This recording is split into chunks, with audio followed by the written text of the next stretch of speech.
She about to come on. She coming in. She gonna call in. Right. You want to? You can still feel free to chime in. I'll send you the topic.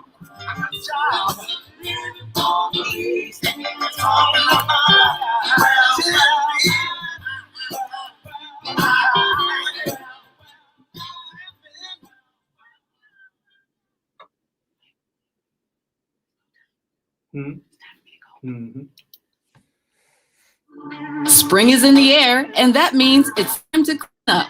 Midtown Cleveland Incorporated has just the thing for you. It's their annual spring cleanup on Saturday, May 15th from 8:30 a.m. to 1 p.m. at the Agora, 5000 Euclid Avenue. You're going to be cleaning up litter, planting flowers, and enjoying a community picnic. For all of the details and to sign up, go to midtowncleveland.org/events. That's midtowncleveland.org/events. Saturday, May 15th from 8:30 to 1 p.m. Midtown Cleveland Incorporated is cleaning up in its annual spring cleanup. This message is brought to you by Midtown Cleveland Incorporated and WOVU 95.9 FM, Our Voices United, a Burton Bell Carr community radio station. WOVU 95.9 FM, a Burton Bell Carr community radio station. Ladies and gentlemen, welcome to Her in the Huddle, WOVU's Look at Sports, featuring the First Lady of Sports, Rachel Hill.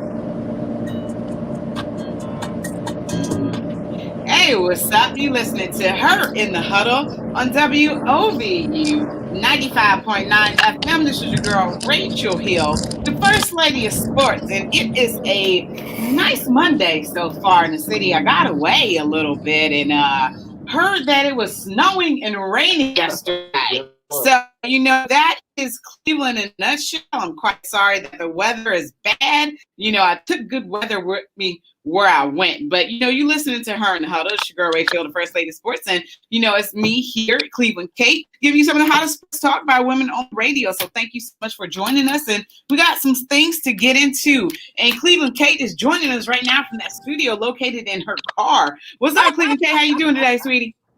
Oh, it's been a day. I don't care if it snows. It's May. I'm wearing sandals.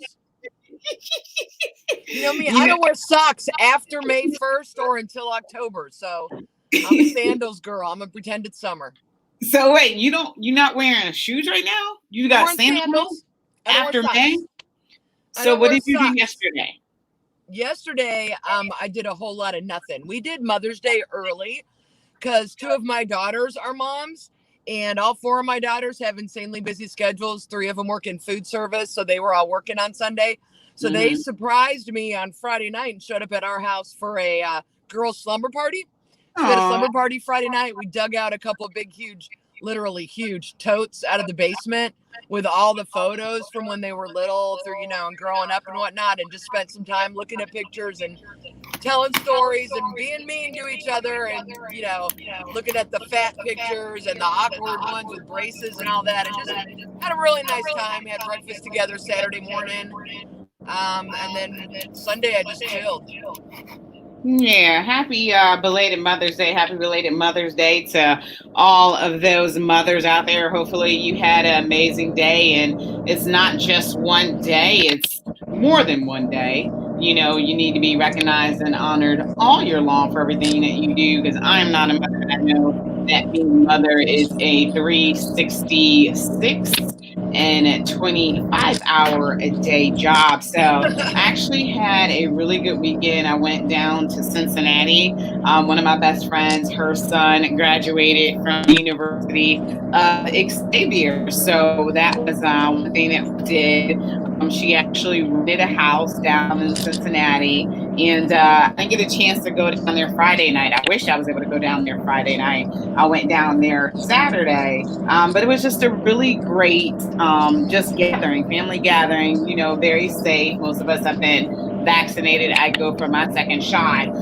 But her son, who we've all watched grow up, is a graduate of the University of Xavier. And then another friend that I went to Ohio State with, who had a daughter when we were in college, her daughter just graduated from the Ohio University, excuse me. So want to congratulate Rhea Lanier and Tyler Benda on joining the graduates, the people who just graduated from college. So best wishes for them as they embark into a new chapter in life. I wish universities did a little bit better explaining the real world and how being adult works and all that other stuff, because there are a lot of paying your student loans off. And well, I didn't want to get to that part, so I wanted to let them be able to find a job in your field. Yeah, all that good stuff.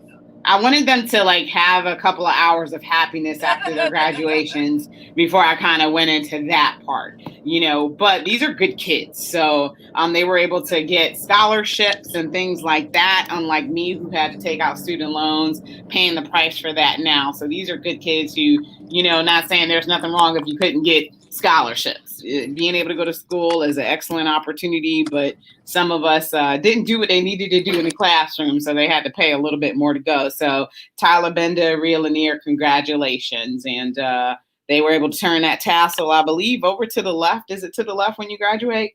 I think it's to the left. So I don't know. But yeah, so it was a really good weekend. And then, we were out to head home and hit the road. And then we heard that it was snowing in Cleveland. And we are like, what are you talking about? So yeah, that's Cleveland for you. So hopefully everybody had a wonderful weekend. But, let's get into it. One of the things I said that I wanted to talk about first and foremost was the Cleveland Cavaliers. So once again, they are not a good team. They continue to lose. I didn't want to start off. Rachel. I didn't want to start off with suck. So I'm trying to work on a different way to express myself and verbalize things without being so negative. So that's one of the things that I wanted to work on come May 1st. They're a work in progress. You're good.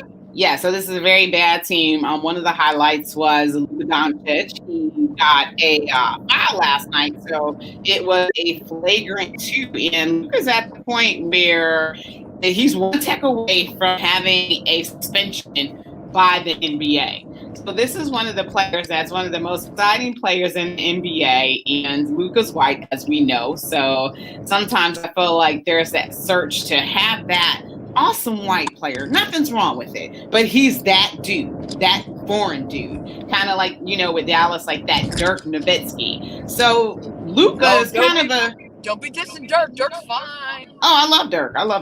But Luka... I got 2 Dirk jerseys. Yeah, like Luka is that dude who is kind of like that Dirk Nowitzki like type dude, though. That white guy that's balls out, like that Larry Bird, that second generation. Because as we have our LeBrons, there's always that white player that ascends above. And right now, Luka's kind of that dude when you compare him to other people. So what is Delhi? No, he's not Delhi's Delhi. from Australia. He's foreign. He's white. I can understand Delhi when he talks. I can understand Delhi. I'm looking for a player who's kind of from like a war-torn country or something like that. Somebody's a little tough, that has seen some things, but Luka is that dude. He's part of that next generation of players. So that was one of the most exciting things. The Cavs are coming. Do you think that was a flagrant 2? I didn't think it was a flagrant 2, but I kind of think like the officials are like not necessarily targeting Luka, but they kind of got it out for him.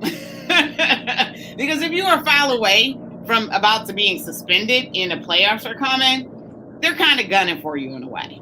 So first of all, it ain't like we're going in deep. If we even find some way to get to the playoffs, it ain't like we got a chance of winning nothing.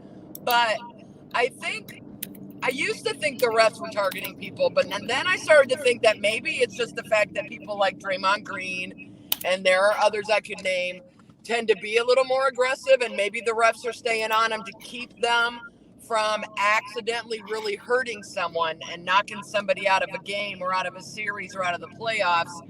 And that's why they're on them so much. They need to know that. They need to be aware. They need to they need to tone down their physicality a little bit. Yeah, because now that, the NBA playoff picture is starting to take shape, is this going to hurt Dallas if he has to sit out? And that's one of the things I'm looking at is, things are starting to get a little tight now. Teams are starting to buckle down. Is this going to be something that can hurt Dallas's playoff hopes? And there's always a possibility there because, for one thing, one suspension will lead to another. So I thought that little tidbit was a little interesting, and it came against the Cleveland Cavaliers. So right now the Mavericks are sitting in 5th place. So literally with a couple games left, it's pretty close race because you got Golden State at 35 wins, you got LA at 38, you got Portland at 39, and Dallas sitting at 40. So that's just a couple games separating teams, especially those 3 right there. So Dallas has to be careful. And that's when coaching is going to come into play a lot. His coach is going to have to keep an eye on him, keep an eye on his minutes, make sure he's not getting emotional, make sure that he's not getting,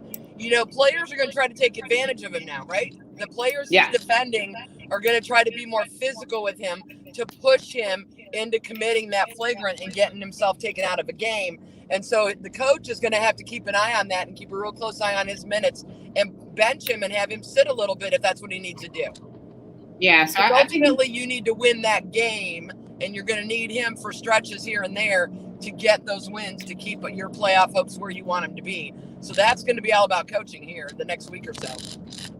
Yeah, so Luka has to be careful within himself too, because he already knows that the referees are looking at him, and he already knows what the penalty will be. So just not too long before we took air, I don't know if you saw the announcement that Lindsay Gottlieb, who was one of the coaches of the Cleveland Cavaliers, the first female coach, just recently accepted the USC women's head coach position. And congratulations to her. She spent 2 years in the NBA. Normally, the women are spending 10 years that are a little bit longer, but her tenure was 2 years, and she was on a team that wasn't good. I think she did her best, and she tried her best to those assistant coaches. Their role is to develop players. What are your thoughts about her leaving after 2 years to accept that position at USC? Well, I think it's fine. I mean, it's an advancement in her career. If you look at the, where she wants to eventually get to, I think that she's got a better shot at ultimately maybe getting a head coaching job in the NBA if that's what she wants to do by going this route. Yeah. And she wasn't really going to shine where she was, so I'm not surprised that she decided to leave. I'm more surprised that USC found her, interviewed her, found her worthy, and hired her. So, I wish nothing but the best for her. I just think it's beyond time for the NBA to have a female head coach, and there are not that many qualified candidates. There's one in San Antonio, and a couple other places you're starting to see more of them. But I think basketball is a sport where a female can coach the men, and it's not the same. In football, I don't know that it could ever happen. I think I don't see it in my lifetime, but I think it could happen in baseball, and I think it could happen in the NBA. And I think the NBA is closer than Major League Baseball is. Yeah, you're talking about Becky Hammond, who is one of the coaches of the Spurs. And Pop has said time and time again that he believes that the NBA is ready for a female coach. And I mean, if you think about it, all these male coach female teams. So if anything, why not give us opportunity to do one? But he said that she's more than ready, and she probably will be the first female head coach in the NBA, and she's the most senior tenured. I believe there were 9 as of Lindsay Gottlieb, so 8 possibly with her departure. Well, and women. And I know Becky, there have been times where she has actually coached in a game. Yeah, Pop's gotten ejected, and had to go sit. That she has taken over, taken the clipboard, so to speak, and run that team. To complete the game. So she's someone that I was looking at when the Cavaliers were doing their coaching search and ended up with John Beilein, which turned into JB. We'll see how long JB's got. I got him on a short leash. You like him more than I do. We'll see. Yeah, so she accepted a 6-year deal with them. So that's a great opportunity for her. And if anything, coaching in the NBA helped elevate her profile. So it made it even easier for USC to come in and get her. So, it's a Midland program right now, and they got a lot of resources to be able to offer to her. So she actually took off the game the other night in Dallas to mull that over. And I'm sure it was a hard decision, but she has that NBA experience now. what's to stop her from ever coming back if she wants to? So she has a number of years to go ahead and build that USC program, get it to national prominence, which is, I'm sure, what they wanted to do when they actually brought her in. So she has that time to build that program up. And then if she wants to come back in the NBA again, it'll be even easier this time for her to do so. And we don't know. You said Becky Hamilton was that first assistant coach with that clipboard. That gets her even closer to another step. I'm not sure how long it's going to take, though. I know the NBA is ready, but that was one of those things. Okay, how many more years are we going to have to wait? I think it's going to be a few more years, but if anything, she's going to be that first female head coach in the NBA. So super excited for Lindsay. You know, she had the opportunity to take everything she was able to learn. And even though the Cleveland Cavaliers were terrible, it was still an opportunity for her to learn more, learn about the game, learn more about basketball, and develop players. And that's what she's going to be called to do at USC, which is a Pac-12 school. So we wish her nothing but the best of luck. And, you know, it wasn't like she was going to be able to do anything here. So that's a great thing for her. And Kate, we are on our first break. So we are going to go ahead and take our first break. You are listening to Her in the Huddle on WOVU 95.9 FM. We will be right back. Cleveland, this is Safety Director Carrie D. Howard of Cleveland's Department of Public Safety. Are you passionate about serving our community? If so, consider applying today for a career in public safety. We are seeking a diverse group of young, motivated individuals, representative of the people, to join our safety force. The Division of Police offers a rewarding career, a competitive salary with exceptional benefits and job security. Applications are being taken now. Go to governmentjobs.com/careers/Cleveland. I encourage you to apply today. This message is brought to you by the City of Cleveland and WOVU 95.9 FM. Our voice is united, a Burton Bell Carr community radio station. Where do you want me to move? Spring is in the air, and that means it's time to clean up. And Midtown Cleveland Incorporated has just the thing for you. It's their annual spring cleanup on Saturday, May 15th from 8:30 a.m. to 1 p.m. at the Agora, 5000 Euclid Avenue. You're going to be cleaning up litter, planting flowers, and enjoying a community picnic. For all of the details and to sign up, go to midtowncleveland.org/events. That's midtowncleveland.org/events. Saturday, May 15th from 8:30 to 1 p.m. Midtown Cleveland Incorporated is cleaning up in its annual spring cleanup. This message is brought to you by Midtown Cleveland Incorporated and WOVU 95.9 FM. Our Voices United, a Burton Bell Carr community radio station. Welcome back to Her in the Huddle with Rachel Hill, the First Lady of Sports.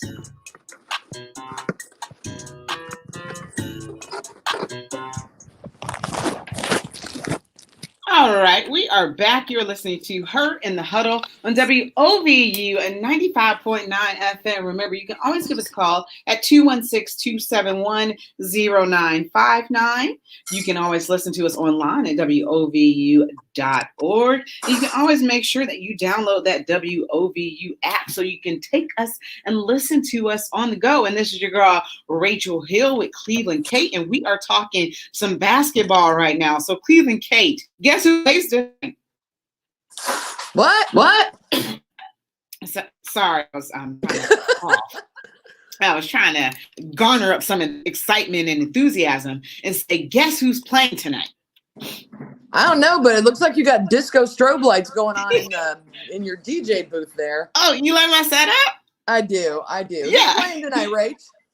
So the Cleveland Cavaliers take on the Indiana Pacers, but let me tell you, Eric Nolan, is always on before us doing that hot radio show where he plays some of the best tunes out there. So one time I walked in the studio and he had this disco setup going on with these strobe lights, and I'm like, hey, I like it. I do have to be careful because I do have epilepsy, so sometimes strobe lights can be a trigger for me. But this one is not a trigger, so it's pretty good. So I kind of like. It's a pretty slow where it's changing colors like that. It's not Yeah. Flashing at you. Very nice. See that? I like it. So yeah, if it was Very flashing, nice. I wouldn't be able to do that, but I can kind of do this. So I was like, I like that. I like the studio like that. But yeah, so Cleveland Cavaliers tonight are trying to avoid their 10th consecutive loss.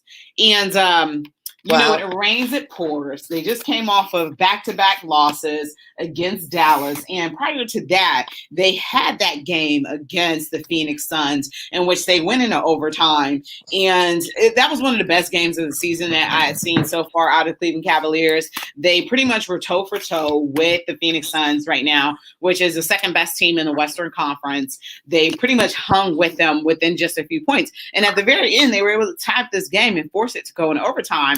And then pretty much the Phoenix Suns scored the first 15 points in overtime, and the game was over after that.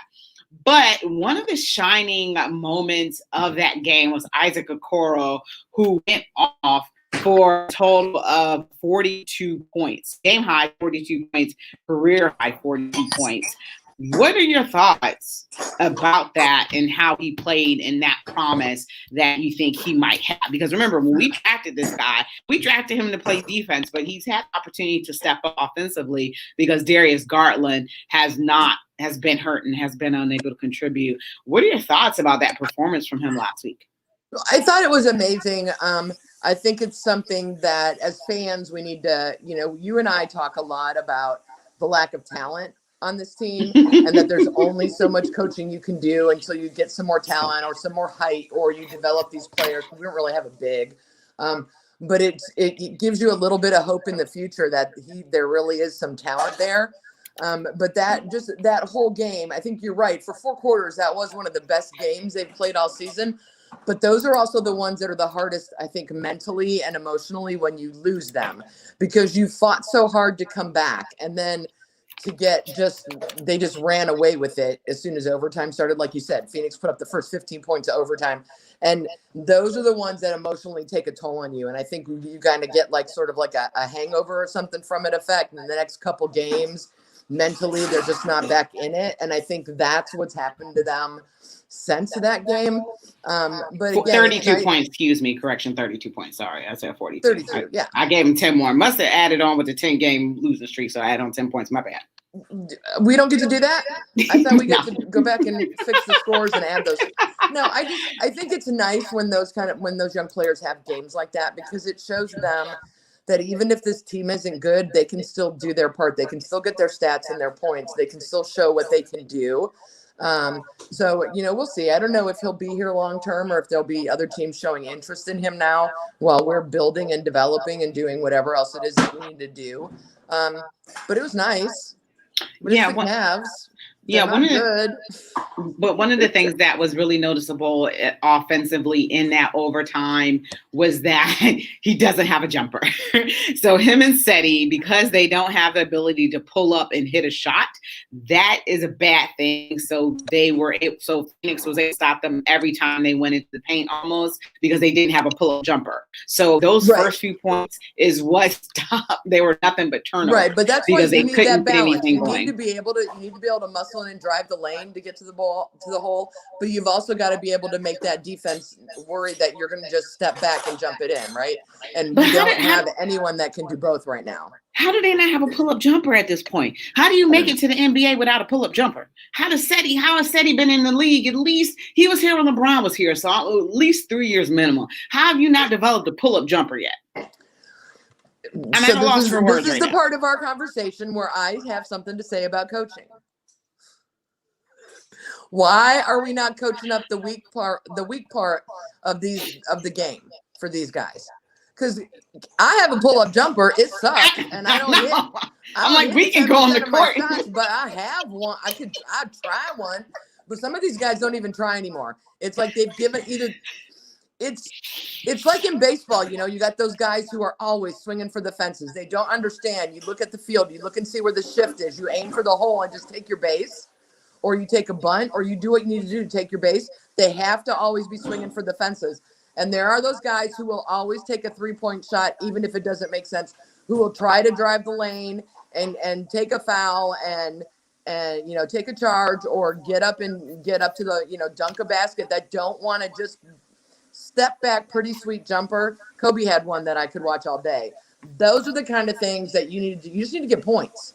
And it doesn't have to be, the highlight reel on the ESPN. You get your points. So clearly they don't trust their shot and they're not working on it. And that's coaching. Coaches need to tell them when they're looking at film. See right here, instead of dribble, dribble, dribble, you should have been dribble, dribble, stop, step back, boom, and work on explaining to them what's going on in the game and how they need to do that. But what are you doing in practice? Right? I mean, I know how Allen Iverson felt about practice because, it's about practice. But that's why there's only one AI. And it ain't free throw practicing either. But my thing is, because our free throw percentages is ridiculously sucky right now. How you not hit a free? Anyone in the NBA whose free throw percentage isn't over 85% needs to send their money back because that's ridiculous. It's the same shot every time, people. I'm just at a loss for words. Every time. I'm just at a loss for words that you get to this level. But, he had the last 6 points in regulation. He was that dude. And then he ended up cramping up, which really didn't, play a role too much. But obviously he didn't have as much gusto as he normally would have had. Yeah, but where are your coaches? Where are your assistants? Where's your sports staff? Why is somebody not passing out bottles of water, making sure they're drinking water during the game? These guys, and it's not just in Cleveland, these guys that are cramping up like this in the fourth quarters of games are not hydrated. Why are you not hydrated? I'm drinking my water right now. I'm doing my radio show. I won't cramp up on you, Rachel. Hey, we have ran the world with cramps, so they'll be okay. Oh, no, she didn't. Yeah, okay. I went there. Yeah, I went there. Yeah, I've been there. Yeah, I mean, cramp, no problem. One thing I did want to get to as well was our old friend David Griffin, who put together a championship squad in 2016, recently got a $50,000 fine because pretty much, he's going to stick up for his guy. And he took issue. Zion is hurt right now. I believe he has an injured finger. And David Griffin took issue with that and got fined because pretty much he went against the officials. And, you can't do that. But he said that my player wouldn't be hurt if the officiating was a lot better. And he made references to how Shaq was officiated against and Shaq did get a lot of foul calls. He just didn't make his free throws. But talked about just because they have bigger bodies does not mean that you don't give them foul calls like you would smaller players, and it's a detriment to the game because players see what they can continue to get away with, and in actuality, what they get away with, their fouls get harder and harder, and they end up hurting players. How do you feel about David Griffin going to bat for his guys, man, and taking that? He'll be okay with the loss of 50 stacks. He'll be fine. But it's nice that he's standing up for his guys, and it's a nice soundbite. We're all saying his name, and he'll pay his fine, and he'll get his publicity for it. But at the end of the day, nothing's going to change. That is, spouting off to the media like that is not the way you affect real change in any sport. I love my analogies, and I like to talk a lot about the strike zone. I don't care where the strike zone is. I don't care how big it is. I don't care how small it is. As long as it's the same for both teams, I'm fine with that.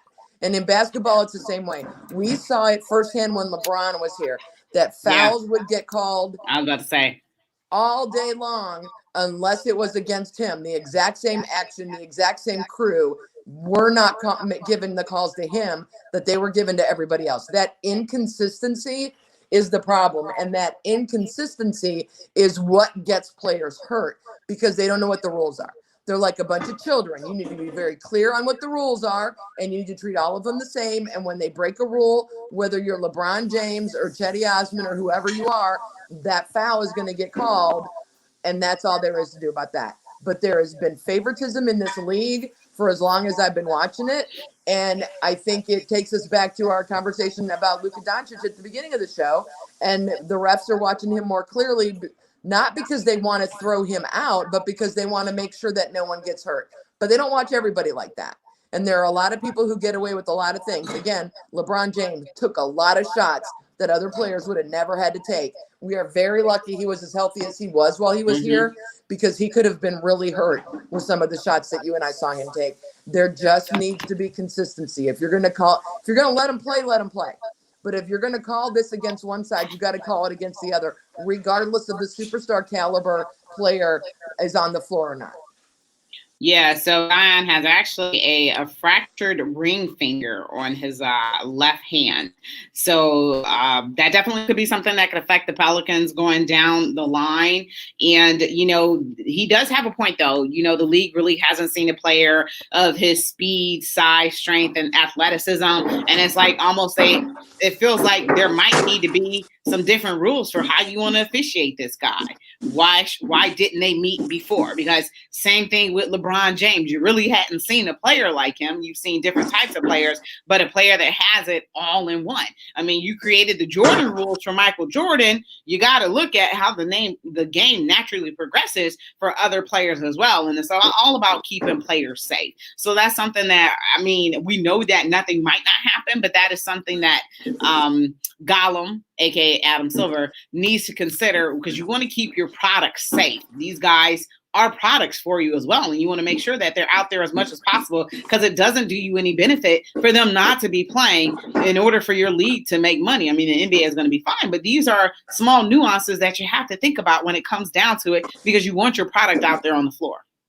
Well, and especially in the COVID environment we're in, where you've already lost fans because they can't come to the games. You've already lost revenue. There's been an issue with the officiating in the officials themselves in the NBA for quite a while. We've seen gambling scandals where officials got into a little bit of trouble with some people about some money and may or may not have shaved some points and called some fouls or not called some fouls in some games. They've had enough problems with that.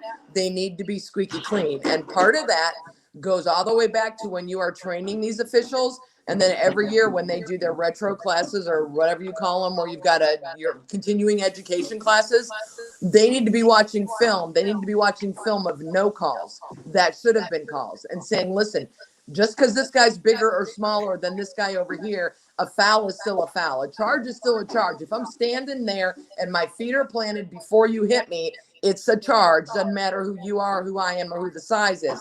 But maybe it's about how quickly things are happening that the officials aren't seeing it. Maybe it's about how big these guys are. So maybe you need to do a little more training and a little more education, show them some film of things that were missed so they know what they need to be looking for. Because I get it. There's only 3 of them on the court. They can't see everything. But some of these that I'm seeing, that we saw in Cleveland especially, were happening with the ref right there, not calling it.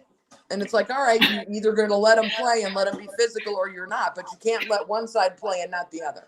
So, it needs to be consistent and there needs to be better education. And it's not Gollum, it's Slugworth. So I'm going to tell you something about officiating when we come back from break. Oh, no. I know, it's so funny. All right. It's so funny. You're listening to Her in the Huddle on WOVU at 95.9 FM. We're going to be right back. Be ready with the training you'll need to get a great job. If you or your family has experienced financial hardship as a result of COVID-19, Tri-C can help with full tuition assistance. Whether you want to improve your skills, get certified, or train for a new career, go to tri-c.edu to check out our programs and resources. So what are you waiting for? Register now for online and on-campus summer classes. Tri-C is where futures begin. This message is brought to you by Tri-C and WOVU 95.9 FM, Our Voices United, a Burton Bell Carr community radio station. Are you a renter in Cleveland and facing eviction? WOVU 95.9 FM, the United Way of Greater Cleveland, and the Legal Aid Society wants you to know that you have rights.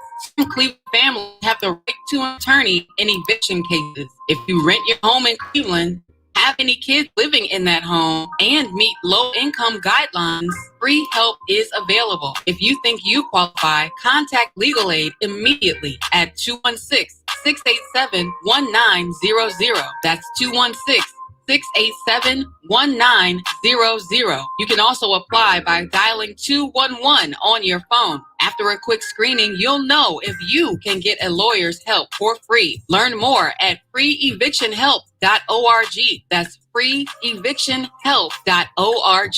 This message is brought to you by the Legal Aid Society of Cleveland, the United Way of Greater Cleveland, and WOVU 95.9 FM, Our Voices United, a Burton Bell Carr community radio station.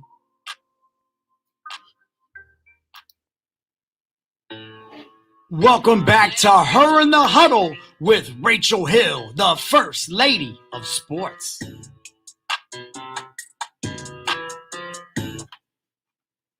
Tell Joe when I'm waving at him, I expect him to wave back.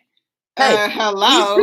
He's cleaning the kitchen and doing dishes. Do not interrupt my man when he's doing something amazing. Look, okay, let me thank him for not getting on you while you're doing your thing right now. So I appreciate you, Joe. So, okay, funny story. So I don't think I told you that I started officiating lacrosse this year, right? You did not tell me. Okay. So, yeah, there's one of the reasons why I'm keeping it hitting too. So, played since middle school. I played club lacrosse for Ohio State. I also coached. So last time officiating, the state champion team, I believe. That was field hockey. So that was field hockey. But in lacrosse, I was a champion. Field hockey and lacrosse. Yeah, in lacrosse, I actually was a champion as a player. But so I saw a game, as of maybe 4 years ago. So Kate, the game has completely changed since when I played, coached, and all that up until now. And I literally told, so the guy who got me hooked up with reffing, Todd Shapiro, I literally told him, I was like, I don't know if I'm going to pass this test in order to be able to officiate because I don't know any of these rules.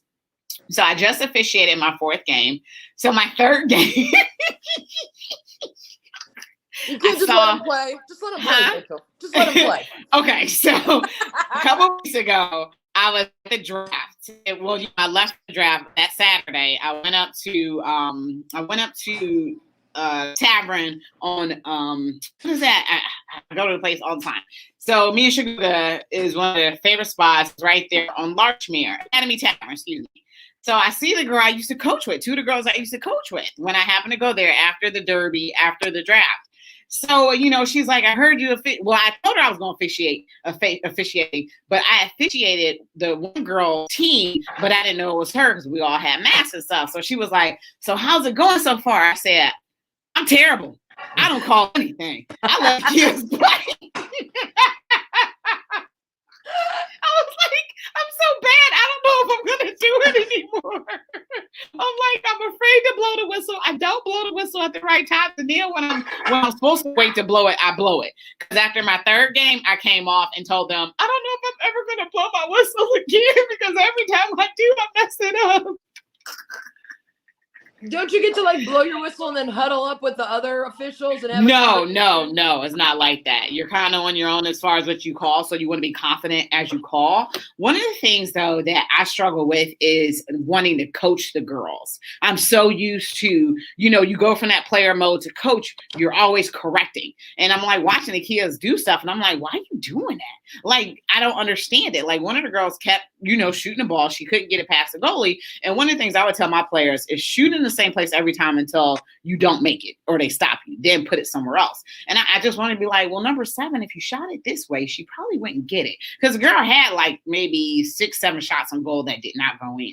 So, that I'm not going to instruct them that. But there are times when I'm running with the kids and I literally see them about to do something. In lacrosse, you can check the stick. You can check the head of the stick of the other player to dislodge the ball. And you can see when they're about to overcheck. And it's not called an overcheck, but you can see when they're about to do more than they're supposed to, you can see an eventual penalty. So if I'm close enough to the kids, I'll say, watch your check. Now, you're not allowed to be on the body of a player or put your stick on their body. And I'll tell the player, watch her body. And that means that I'm about to call it because you're not allowed to touch her. So little things like that. But one of the things is I'm discovering how fast the game moves. It's different when you're a coach and you're kind of on the sidelines. You're not seeing it all. But when you're actually in the middle, the thick of things, the game speeds up a ton. So I can only imagine what it's like to be around professional basketball players who are bigger, stronger, faster, and football players and things of that nature. So I'm like, okay, the game really speeds up in a way that I hadn't anticipated. So it's taken me a while to be able to be like, okay, this is a call that I'm supposed to make because I'm trying to watch it develop as well and see if I can anticipate. So it's a whole new thing. But the point of it is, I don't know if I'm going to do another season after this one because I'm terrible. And everybody's like, just give it a chance. Just give it a chance. It's going to come. You're going to do better. But I'm like, I don't know about this. I try to know my strengths and my weaknesses. And I think, I'm very good at being self-actualization. And I'm like, I'm kind of bad at this, even though I played. So you need to get more comfortable with the current rules. That's true. You need to That's watch very true. some film. That's very true. And see what people are calling and see if you see why they called things. But you also can find a balance between being an official and being a coach. Because I've seen it with officials in both the NFL and the NBA, where you see them walking down the sideline with the player, and they might, especially in football, they'll take a player and they'll say, you were pretty close to doing this, that, or the other right there. You need to be careful. I'm gonna call it next time.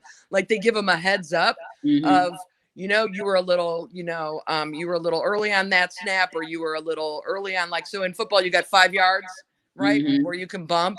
You might say to a guy, listen, you were a couple feet over the 5. I'll let it go this time, but I'm gonna keep an eye on you so it's almost a coaching thing. It's a warning them against, obviously it's with minor infractions. It's not with something major, or, anything game changing, but you can find, I think, a balance, especially at the age level that you're officiating, where you can find a way to let them know they're close to doing something wrong. Like you just said with the checks, with the stick check, you know what I mean? You can find a way to find some balance with that. And I think that you would be really good at that. You just need to get more comfortable with it. Yeah, that's true. And those parents and those coaches, you'll even hear the kids, why didn't you call that? Why didn't you call that? And I looked at one kid and I was like, I'm sorry, I didn't see it. And she was probably right, but I didn't see it. And that's all I could do, because I'm like, I'm only one person. There's a lot of things that you're watching for. We have 24 players on the field. So there's a lot of players, a lot of things you need to be looking at. And I'm like, I'm sorry, I missed it. But you know what? They were up. It wasn't anything that, was to their detriment. And it didn't advantage that team in any real way. Right. So you know what? It's okay. And there was one call where I literally didn't call it because, a girl, she kept towing the line a little bit. So I let it go. But, it's just a different thing. I'm like, not saying I didn't have a lot of respect for officials, but it's harder than it looks, especially when you're trying to do it. You got parents yelling, you got coaches yelling, even kids. I'm like, shut up. I did just deliver a look at a bench and just looked at it, because we're not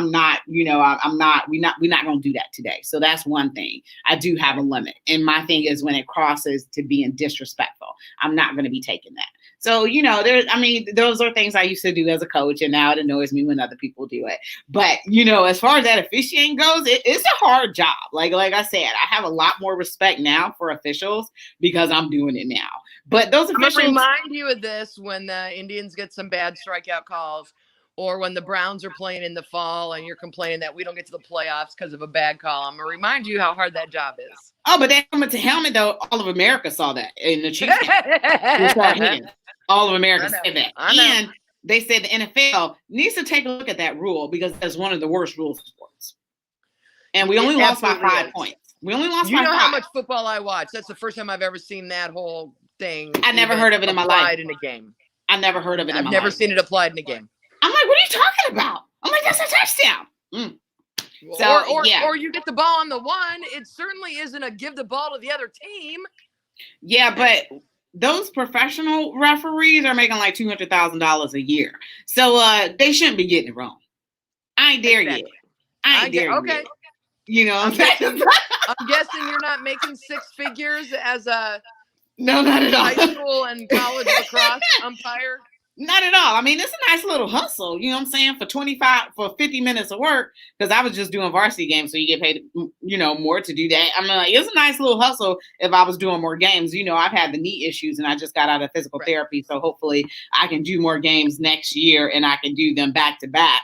But my knee was needing like 2 weeks to recover after that start, sprint, stuff like that. So, I'm pretty proud of myself, but it is difficult and there are a lot of improvement opportunities for me. But I just thought it was hilarious because I'm like blatantly honest and I'm like, I'm terrible. I'm like, I don't call the whistle and I let the kids play. And some coaches like that and some kids like that and other people hate it. But I guess if your team getting beat up on, you don't want it. But there really hasn't, I don't let anything egregious go. Right. I'm getting better at that. So before we take a break, what are your thoughts about the Lakers? The Lakers have to play in a play-in game. I sometimes feel like LeBron does this thing where he's not really hurt, but I don't think that LeBron would fake it for his team to have to be a playing game because now legacy is on the line.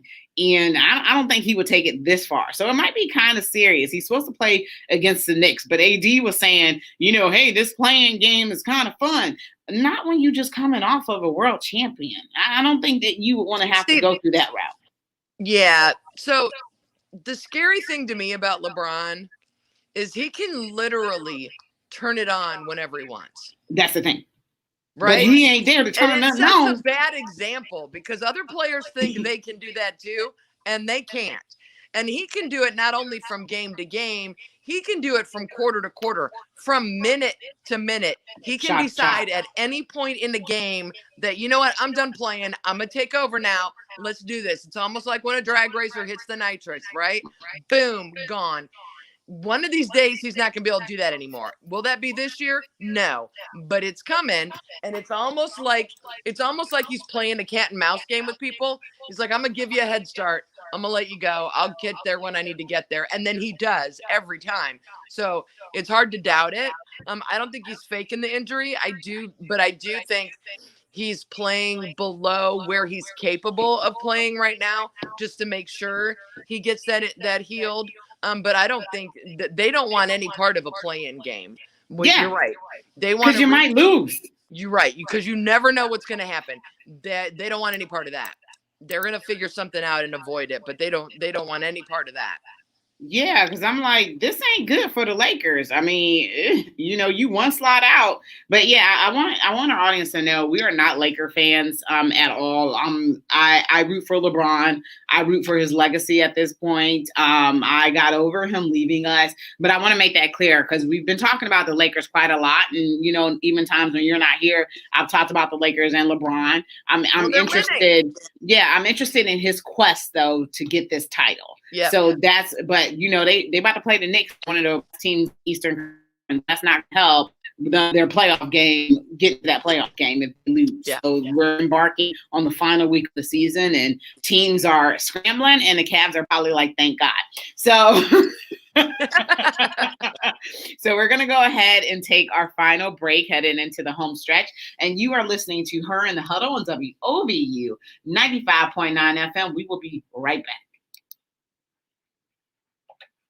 A WOVU listener has called to congratulate WOVU 95.9 FM, the United Way of Greater Cleveland, and the Cleveland NAACP chapter for hosting the consent decree.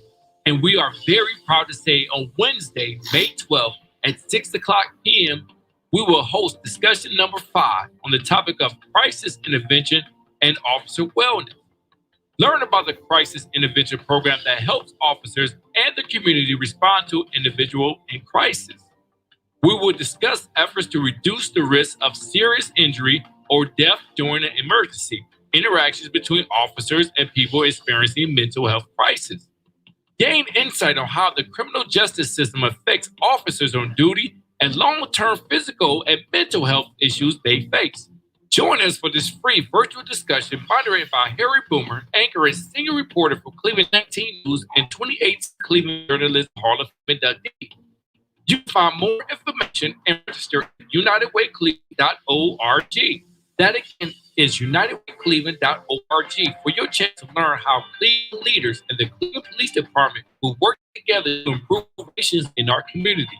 Please join us for this free virtual discussion on the consent decree on Wednesday, May 12th from 6 o'clock p.m. to 7:30 p.m.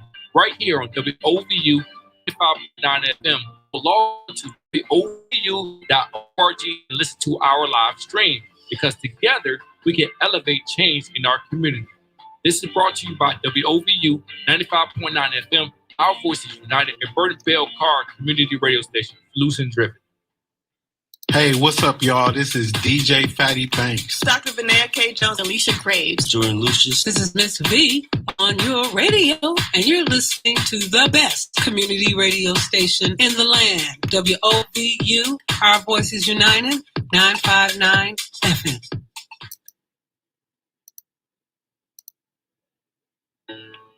Welcome back to Her in the Huddle with Rachel Hill,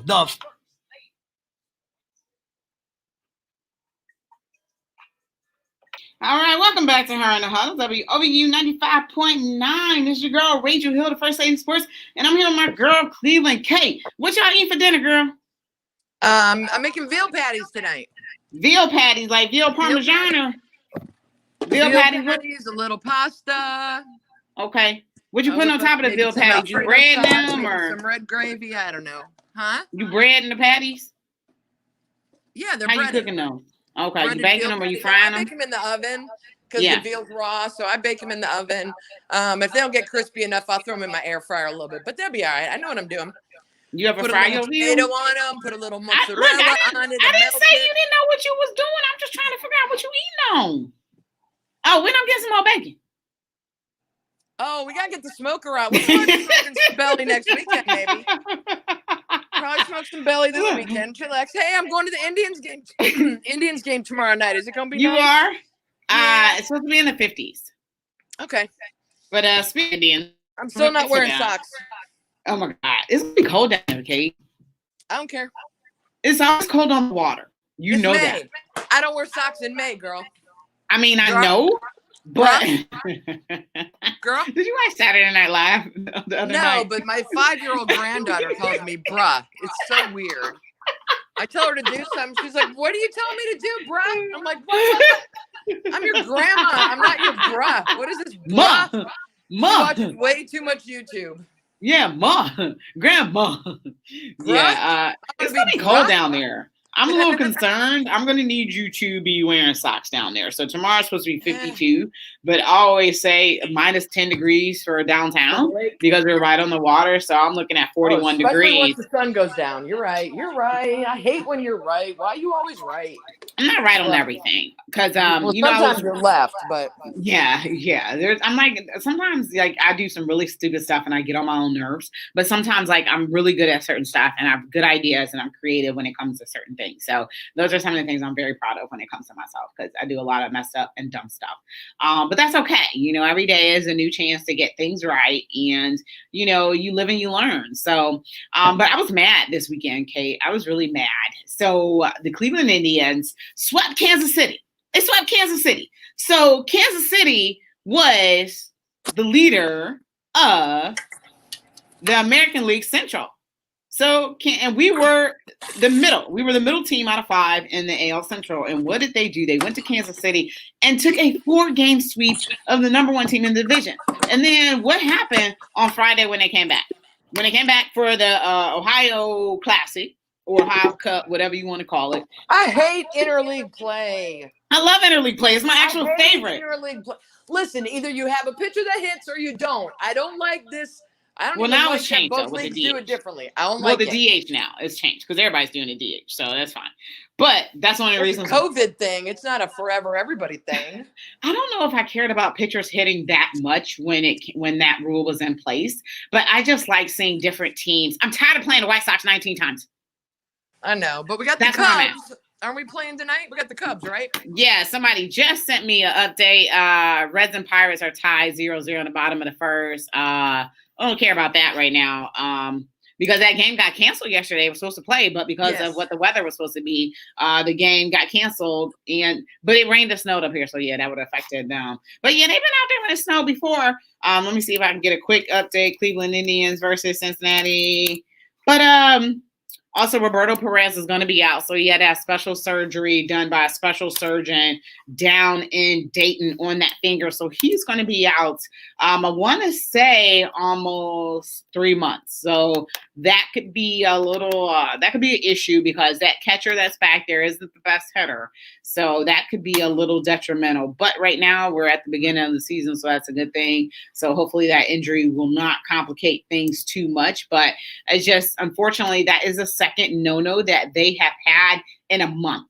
So unfortunately, Cleveland Indians have not thrown a whole bunch of no-nos. They've been the recipients of a no-no. So that is definitely not a good thing, especially for the team that is doing their best to string together some runs. They were able to string together some runs just recently, but Friday night was a travesty. And actually, the bad part about Friday night was Zach Plesac actually had a good outing. He's been getting roughed up and rocked the last few outings, but he went into almost the ninth inning. He did go into the ninth inning, and then you brought out your bullpen, and then it just went to HE double hockey sticks from there. So that was terrible. That was terrible, Cleveland Kate. We are about to end in a second because we have CSE 216 that should be coming up. Cleveland Kate, what are your thoughts about what happened, that wonderful series in which you swept Kansas City? That was a phenomenal That was thing. good. I was going to say, tomorrow's the first game of our series with the Cubs. I thought they played tonight, but I forgot. I know I'm going tomorrow with my sister-in-law because Bieber's going to be on, so I should have known that was the first game of the season of the series. Because Bieber was pitching. I don't know. It made me feel like maybe our team wasn't as bad as I thought they were going to be. And then the bullpen did what it did to Zach. And now I'm all salty again. So we'll see. I'll let you know more about what I think after tomorrow. I don't think sweeping Kansas City is anything special. I think a lot of teams are going to do that this year because the Royals are overrated. You think so? Oh, yeah. I mean, they are right. Nah, book it. They're overrated. I'm trying to get a score update right now because this game actually started at 6:10, which is kind of weird. The Indians versus the Cubs. No, so they're playing the Cubs. They don't play tonight. No, they're off tonight. That's what I said. They're playing tomorrow because Bieber's pitching tomorrow. He's pitching the first game of the series. See, I was all excited. I'm like, the game starts at 6:10. We play the Cubs interleague play. That's what I love. Yeah. No game tonight. We play tomorrow. Yeah, sorry, we still got 5 minutes left. Next show, CSE 216, is going to be on right after us. So what happened in the Kentucky Derby? I got to admit, I didn't watch it. Oh, so what were you all salty about? Somebody cheating or something? Well, the guy who won, that Medina Spirit dude. So there has been, hold on one second, because that just broke not too long ago. But yeah, supposedly the horse tested positive for steroids, I believe.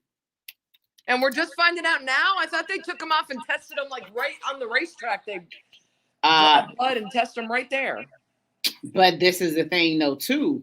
This ain't the first time. So this Bob Baffert dude he said that Medina Spirit is a victim of cancel culture. So I guess he must be a Republican. But right now he's at the Pimlico race in Baltimore for the next leg. Yeah, whatever. This year's Triple Crown. But right now, his future remains in limbo. So they're waiting the second round of test results, which will be performed at a different lab. So if that he's tested positive for, don't correct me, beta-methosone. Beta-methosone, that's what it looked like. A steroid used to treat inflammation, betamethasone. A steroid used to treat inflammation, but banned on race day. It's like oxycodone, but for animals. But it's banned on race day. I wonder why. It's banned, absolutely. But they ban all kinds of things. They ban blood doping, which I guess I kind of don't understand. You're just getting your own blood back. There's no extra additives in there. It's your blood. You just can't have it. And it's a rule. No matter whether you like the rule or not, it's a rule. And if you're testing for it and you test positive for it, you're out. So they said that the second test is going to be conducted. So if that test is positive, he's stripped of his Derby crown and the $1.8 million purse that came with it. So he would be just the second Derby winner to be disqualified over medication. So Baffert denies that the horse has ever been treated with that particular drug. He's never been treated, and that is the scary part. So he claimed that the horse is a victim of cancel culture, and the test sample or the horse itself could have been easily contaminated. So ultimately the question is, are they taking multiple samples to test when they do the testing? Because a lot of these drugs wear off in your system, right? So if you do a test and it's positive and you're like, no, I want a new test. Well, it's been a week. Of course, there's going to be nothing if you draw blood from him now.